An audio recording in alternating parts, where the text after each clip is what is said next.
Self-blame bukan introspeksi. Kita harus berhenti membohongi diri kita sendiri bahwa menyalahkan diri secara berlebihan adalah tanda introspeksi. Tapi itu adalah tanda self-attack yang toksik. Karena self-blame berlebihan bukan bentuk kedewasaan, tapi bentuk mengabaikan diri sendiri. Pernah nggak kamu berpikir lebih dalam kenapa saat orang lain marah, reaksi otomatis kamu adalah merasa bersalah? Ketika seseorang marah, apa hal pertama yang muncul di pikiran kamu tentang dirimu sendiri? Aku salah, aku kurang baik, atau apa? Aku mengerti perasaan itu karena aku pernah berada di momen itu. Semasa kecil, kita itu dibentuk untuk menjadi anak yang baik. Anak yang gak boleh menolak, anak yang gak boleh berbeda pendapat, gak boleh membuat orang lain kecewa. Dan satu-satunya cara kita merasa aman adalah dengan memastikan bahwa semua orang di sekitar kita itu bahagia. Jadi, ketika ada masalah, kita dengan sigap menarik semua kesalahan itu ke diri kita sendiri. Tapi pertanyaannya, sampai kapan kita akan terus hidup demi nilai di mata orang lain? Sampai kapan kita harus menghukum diri kita sendiri demi diterima oleh orang lain? Saatnya mari kita melepas peran sebagai penyelamat yang kelelahan. Dalam video ini kita akan belajar menetapkan batasan yang sehat dan memahami bahwa perasaan orang lain bukanlah pekerjaan rumah kita. Dan siap-siaplah untuk menemukan kembali rasa aman dan damai dalam diri kamu. Hai semua, welcome back to my channel. Hari ini kita bicara tentang satu pola yang sangat relate tapi sangat merusak, yaitu kebiasaan menyalahkan diri terus-menerus atau yang disebut dengan self-blame. Coba perhatikan pola ini. Mungkin kamu pernah nggak sempat bantu keluarga atau teman, kamunya merasa kalau kamu itu kurang perhatian. Atau waktu lihat orang lain rajin, kamu otomatis merasa kalau kamu itu pemalas atau gagal. Waktu ada yang marah atau bersikap kasar, kamu langsung berasumsi bahwa pasti itu adalah salahku. Dan selalu bilang iya padahal kamu juga capek. Dan setelah itu kamu menyalahkan diri sendiri karena kamu merasa kamu itu nggak tegas. Pola ini bukan salah kamu. Ini adalah pola belajar dari masa kecilnya kita. Kita tumbuh dengan kebutuhan untuk selalu mengalah demi sebuah keharmonisan. Biar ada keseimbangan, biar ada penerimaan, biar ada ketenangan. Dan kita diajarkan bahwa tugas kita adalah membuat orang lain bahagia. Jadi ketika kita dewasa, kita merasa bersalah setiap kali gagal memenuhi ekspektasinya orang lain. Saya sendiri tumbuh di lingkungan yang gak menanamkan prinsip hidup yang kuat. Saya berasal dari keluarga broken home. Saat kondisi keluarga lagi goyah, banyak hal dalam hidup kami juga ikut goyah. Di lingkungan seperti ini kami diajarkan harus selalu baik, harus selalu nurut, harus selalu ngalah. Pokoknya jangan bikin masalah. Kita tumbuh dengan satu kesimpulan fatal bahwa nilai diri kita ditentukan oleh apakah orang lain menerima kita atau tidak. Beberapa tahun terakhir ini hidup saya cukup menantang. Saya pernah berada di titik terendah. Saya sempat sedikit depresi, merasa hancur. Saya pikir dengan menjadi gadis yang baik dan murah hati dan tidak ingin mengganggu siapapun, itu akan melindungi saya. Dan kalian tahu apa? Itu nggak bawa saya kemana-mana. Saya masih membuat orang kesal dan saya melakukannya dengan sadar. Tidak peduli apa yang kamu lakukan, akan selalu ada yang marah, akan selalu ada yang gak suka, dan kamu gak akan bisa membuat semua orang itu senang dan bahagia. Kita sering menyalahkan diri, merasa seolah sedang bertanggung jawab.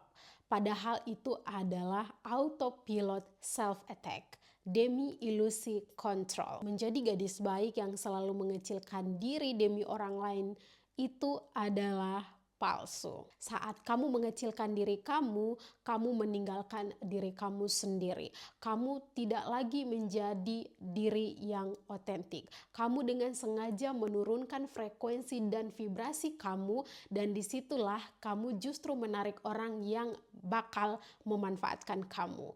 Kamu menarik orang yang melihat terang kamu, tetapi mereka senang karena kamu tidak melihat terang kamu.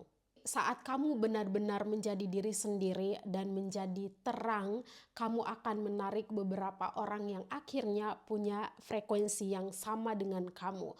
Orang-orang ini yang akan mendukung kamu, yang ingin kamu bersinar secerah mungkin.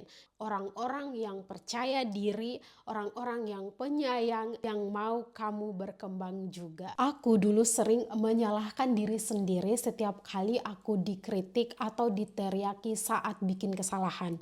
Aku pikir kalau saja aku bisa jadi lebih baik, atau kalau aku bisa memperbaiki diri, atau kalau aku bisa memenuhi standar yang dibuat oleh mamaku, mungkin kritik dan teriakan itu tuh gak ada atau bisa jadi berhenti. Dengan menyalahkan diri, aku tuh merasa seolah-olah aku tuh masih punya kendali. Rasanya tuh lebih mudah daripada mengakui kenyataan yang pahit kalau ini cara dia bersikap. Dan gak ada yang benar-benar bisa aku lakukan untuk mengubah dia. Lebih mudah menaruh beban itu di pundak daripada harus menghadapi kemungkinan bahwa aku mungkin tidak akan pernah punya hubungan yang baik atau penuh kasih atau saling memahami. Ketika aku mulai melakukan kesembuhan batin, baru aku mulai melihat semuanya lebih jernih. Aku mulai paham bahwa kritik dia bukanlah tanda bahwa aku itu kurang, tapi cerminan dari hal-hal yang belum tuntas dari dirinya. Pertama kalinya aku belajar melepaskan beban yang selama ini aku bawa terus-menerus. Untuk berhenti menyalahkan diri kita, prinsip yang harus kita tanamkan adalah bukan pekerjaan kita untuk mengurus perasaan dan reaksi orang lain. Itu di luar kendali kita dan juga tanggung jawab kita. Kenapa saat orang lain marah, kita otomatis berpikir ini pasti karena aku.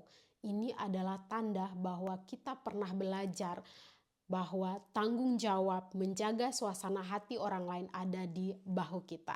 Ini terjadi karena di masa lalu kita belajar, aku harus mengakui kesalahan duluan sebelum orang lain itu menyalahkan aku. Ini adalah mekanisme pertahanan, tapi juga menghukum diri kita sendiri. Self blame itu toxic, guys. Self blame itu otomatis melihat diri kita sebagai biang keladi sebuah kegagalan. Masalahnya tidak sepenuhnya bisa kita kontrol. Itu bukan tanggung jawab kita yang sehat, melainkan self-criticism yang kebablasan. Guys, self-blame bukan hanya kebiasaan buruk, tapi ini adalah sabotase diri yang diam-diam menghancurkan diri kita sendiri. Harga diri kita jadi runtuh karena kita overthinking. Kita fokus pada hal yang gak bisa kita ubah. Akhirnya bikin cemas dan kita susah tidur. Bikin kesalahan kecil berasa seperti dosa yang besar. Kita menjadi mudah dimanfaatkan. Orang lain melihat self-blame-nya kita sebagai tanda bahwa kamu gampang diatur dan tidak punya pendirian. Kita sampai pada bagian yang paling penting, yaitu ini bukan soal menjadi kuat semalam ya. Ini tentang memilih kebaikan daripada kritik. Kita harus pilah tanggung jawab kita. Tentukan dengan jujur mana hal yang 100% di bawah kontrol kita dan tanggung jawab kita dan mana yang bukan. Membedakan mana yang menjadi bagian kita dan mana yang menjadi bagiannya orang lain supaya kita itu tidak memikul beban yang bukannya tugas kita. Emosi orang lain bukan tanggung jawab kita. Keputusan orang lain bukan juga tanggung jawab kita.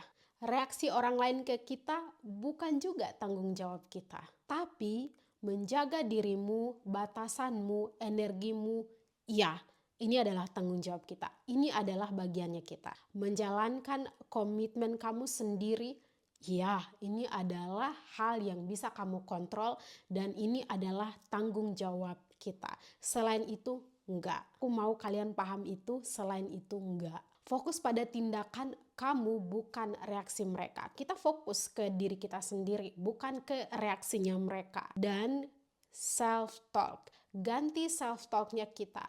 Ketika suara kritik itu muncul, ubah kalimat itu menjadi kalimat yang suportif.